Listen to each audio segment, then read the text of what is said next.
প্রত্যেকদিন ভাতের সাথে বা রুটির সাথে একঘেয়ে তরকারি খেতে কারোরই ভালো লাগে না।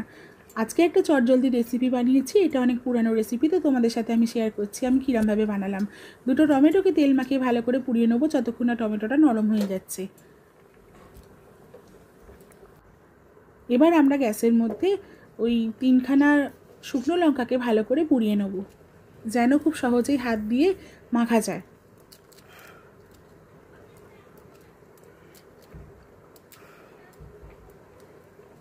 এটাকে ভালো করে পুড়িয়ে নিলাম।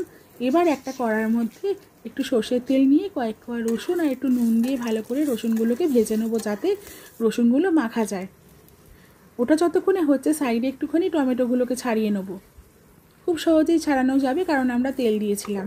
আর এখানে খুন্তি দিয়ে দিয়ে রসুনগুলোকে একটু মেখে মেখে নেবো, মানে থেতো করে নেবো।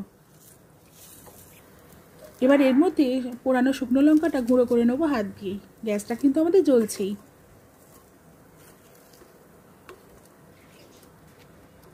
এর মধ্যে টমেটোগুলোকে দিয়ে দেবো, নিয়ে খুন্তি দিয়ে ভালো করে টমেটোগুলো থেতো করে নেবো।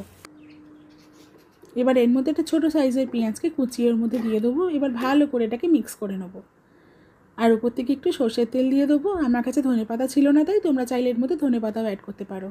তো এটা তোমরা রুটি বা ভাত দিয়ে খেয়ে দেখো, অপূর্ব লাগবে খেতে।